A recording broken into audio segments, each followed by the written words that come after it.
Hello all, welcome to cinema కబుర్లు. Darling movie చూసేసాను భయ్య. Priyadarshi and నబ్బా Natesh ఒక fresh concept and screen play తో మంచి ఫన్ అండ్ ఎమోషన్ ని జనరేట్ చేశారు. మరి డీటెయిల్ రివ్యూలోకి వెళ్ళిపోదాం. మీరు ఛానల్ ని సబ్స్క్రైబ్ చేసేసుకోండి. స్టోరీ విషయానికి వస్తే, రాఘవ ఒక ట్రావెల్ అడ్వైజర్. తనకి ఒక డ్రీమ్ ఉంటది. మంచి అమ్మాయిని పెళ్లి చేసుకొని హనీమూన్ కి ప్యారిస్ కెళ్లాలని అనుకుంటాడు. ఆ ప్రాసెస్ లో నందిని అనే అమ్మాయితో రిలేషన్ బిల్డ్ అయ్యాక కొన్ని అన్నెసెసరీ రీజన్స్ వల్ల తను సూసైడ్ చేసుకుందాం అనుకుంటాడు.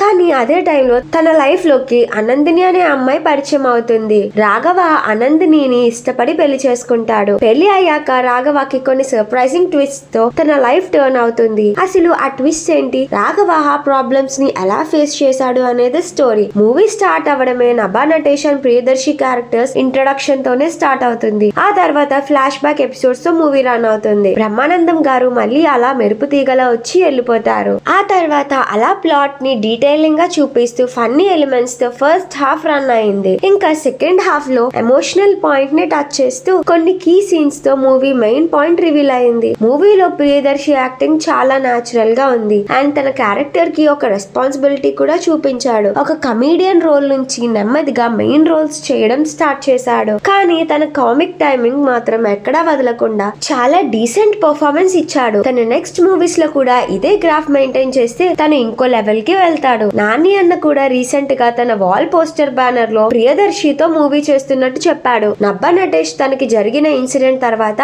గ్యాప్ తీసుకొని మళ్ళీ తన యాక్టింగ్ స్కిల్స్ తో తాను ఏంటో ప్రూవ్ చేసుకుంది. తనకి ముందు ముందు ఇంకా మంచి మంచి ప్రాజెక్ట్స్ వస్తాయనడంలో డౌటే లేదు. అండ్ ఈ మూవీలో తన క్యారెక్టర్ కి డిఫరెంట్ షేడ్స్ ఉన్నాయి. Surprisingly she pulled off well. Ananya Nagalla character కి కూడా కొంచెం ఎక్కువ ఇంపార్టెన్స్ ఉంది. మిగిలిన సైడ్ క్యారెక్టర్స్ ఓకేగా ఉన్నాయి. మూవీలో మ్యూజిక్ అండ్ బ్యాక్గ్రౌండ్ కొంచెం డౌన్ ఫాల్ ఉన్నాయి. Cinematography is good. డైరెక్టర్ కూడా తను అనుకున్న పాయింట్ ని కొంచెం డిఫరెంట్ వేలో చూపించడానికి ట్రై చేశారు. కానీ కొన్ని అన్వాంటెడ్ సీన్స్ వల్ల ఓవరాల్ మూవీకి కొంచెం డిస్టర్బెన్స్ కలిగింది. అండ్ ఇలాంటి మూవీస్ లో ఆడియన్స్ ఫన్నీ ఎలిమెంట్స్ కొంచెం ఎక్కువ ఎక్స్పెక్ట్ చేస్తారు. కాబట్టి most of the part funny genre లో తీసి ఉంటే బాగుండు. ఈవెన్ దో మెయిన్ పాయింట్ ని ఎక్కడ డిస్ట్రాక్ట్ చేయకుండా మూవీని చూపించడంలో డైరెక్టర్ సక్సెస్ అయ్యారు. సో ఆ పాయింట్ పక్కన పెడితే ఓవరాల్ గా మూవీ బానే ఉంది. ఫైనల్లీ ఈ మూవీకి నేను ఇస్తున్న రేటింగ్ 3/5.